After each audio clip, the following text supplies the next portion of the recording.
यदि चंद्रमा न होता तो क्या स्थिति बनती। इसका भौतिक या हम कहेंगे भौगोलिक प्रभाव पड़ता, दूसरा इसका साहित्यिक प्रभाव पड़ता, इसका धार्मिक प्रभाव पड़ता और इसका ज्योतिष प्रभाव भी पड़ता। तो 4 स्तर पर इसका प्रभाव पड़ता। तो हम एक एक करके चलते हैं कि यदि चांद न होता तो सबसे पहले पृथ्वी का एक उपग्रह नहीं होता। अब यह उपग्रह हमारे लिए कितना महत्वपूर्ण है, हम उस पर थोड़ा सा प्रकाश डालेंगे कि यह तो तय है कि चंद्रमा पृथ्वी से ही अलग होकर एक टुकड़े के रूप में हमारे चारों तरफ, पृथ्वी के चारों तरफ चक्कर लगा रहा है। तो निश्चित रूप से धरातल पर जो जीवन है, जो कुछ भी यहाँ उच्चावच हैं, बड़े जल स्रोत हैं, उनके संतुलन को बनाए रखने में इसकी गुरुत्वाकर्षण शक्ति बड़ी अहम है। तो ऐसा भी हो सकता था कि अगर चंद्रमा नहीं होता तो धरातल पर इस तरह की जीवन पद्धति नहीं होती। दूसरा कि महासागर में जो ज्वार भाटा आते हैं इसकी गुरुत्वाकर्षण शक्ति के कारण ही आते हैं, तो वो नहीं आते। एक बात कि इससे अलग होकर ये बना है, तो निश्चित रूप से इसके गुरुत्वाकर्षण या पृथ्वी की उच्चावची संरचना को मेंटेन रखने में, संतुलित रखने में इसका भारी योगदान है।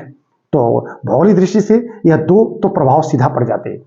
फिर कि जैसा कि हम देखते हैं कि हम न जाने कितने तरह के कैलेंडर बनाए हैं, संसार में कितने तरह के कैलेंडर प्रस्तुत बनाए गए हैं। भारत में भी शक संबद्ध है चंद्रमास के आधार पर। 30 दिन का मास है तो चंद्रमा के आधार पर है, तो ऐसे कैलेंडर नहीं बनते। दूसरा कि चंद्रमा की कलाएं जो 15 दिन हम कहेंगे एक अंधेरी रात वाली, 15 दिन उजेली रात वाली, या उसको हम ऐसे कहते हैं कि चंद्रोदय जब होता है प्रथमा तिथि से द्वितीया तृतीया, इसके बाद उजेली रात होती चली जाती है और उसके बाद पूर्णिमा की तिथि आती है। पूर्णिमा के बाद धीरे धीरे चंद्रमा पुनः छोटा होता चला जाता है और अमावस्या की स्थिति बनती है। ये इसको चंद्रकलाएं कहते हैं, क्रम से चंद्रकलाएं। तो चंद्रकलाएं इस तरह से बनती चली जाती हैं। इसका मूल कारण है कि जब चंद्रमा और सूर्य के बीच में पृथ्वी आती है तो उस कारण से ये चंद्रकलाएं बनती हैं।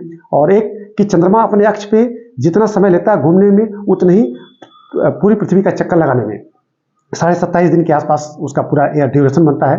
तो चंद्रकलाओं पर इसका भी प्रभाव पड़ता है। तो यह तो भूगोल का बहुत बड़ा विषय है, तो यहाँ इसकी जानकारी देने के लिए हम नहीं यह वीडियो बना रहे हैं, बाद में उसकी जानकारी दी जा सकती है। अब इसका हम आते हैं साहित्यिक प्रभाव। तो आप देख सकते हैं कि अगर किसी एक भौगोलिक किसी पिंड से या भौगोलिक किसी ऐसे ऑब्जेक्ट से सुंदरता की तुलना होती है तो वह मात्र एक चंद्रमा है। चंद्रमा सौंदर्य का प्रतीक है और पूरे संसार में अनगिनत इस पर साहित्य लिखे गए हैं। इसके सौंदर्य पर, इसकी तुलना पर हमारे साहित्य इससे भरे पड़े हैं। हमारी फिल्मों में भी न जाने कितने गाने लिखे गए हैं।